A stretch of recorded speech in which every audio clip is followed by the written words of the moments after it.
Have you ever wondered when the first radio broadcast took place in Bangalore? Well, let me take you on an exciting journey to 1955. Picture this. On November 2nd, something extraordinary happened.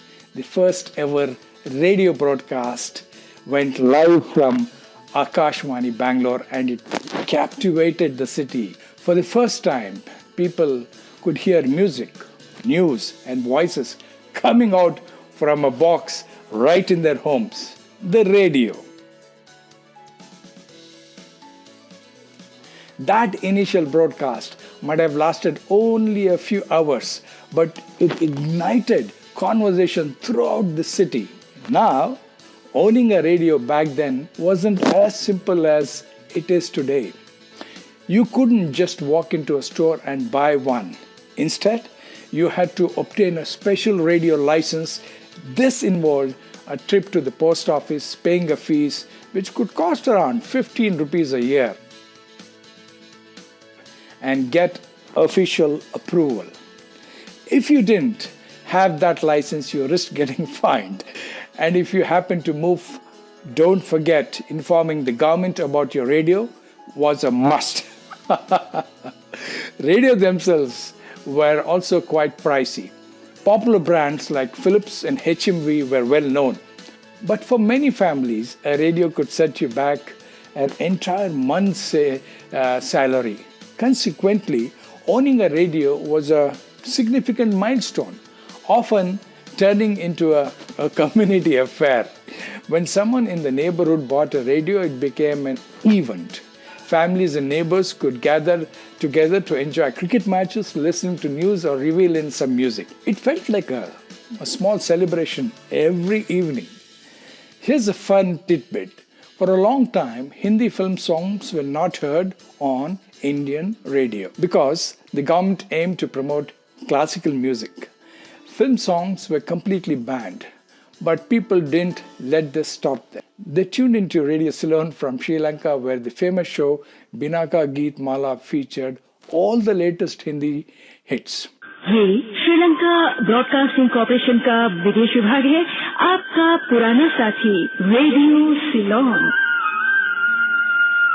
Ameen Sayani, the show host, became a household name, and families eagerly awaited his broadcast every week.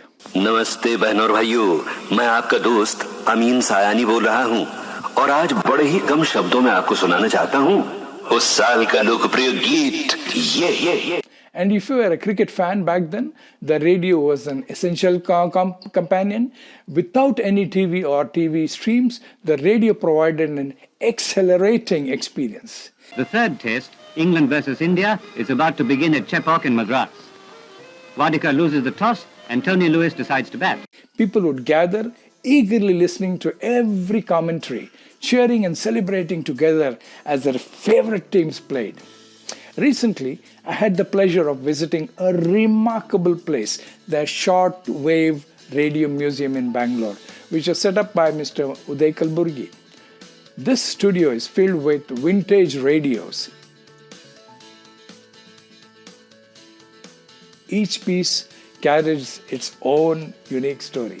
Mr. Kalberg shared some fascinating insights.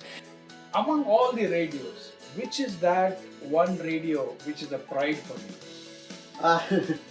All radios are my very a matter of pride for you. Matter of pride in the sense when I restore a radio. See, I restore the radios. I don't repair the radio. Restoration is a huge process. It involves a lot of time, cost, and studying the element, getting the spare from abroad, and trying to make it as good as original. So there are few radios which I have restored, and I get really, when the dead radio starts singing, it's something amazing. For me, the best part is the pilot B774B, which I restored for Travancore Maharaja from Kerala Royal family. Seeing his impressive collection really highlighted the importance of radio both in the past and in the present times. and it is a means of connection and communication.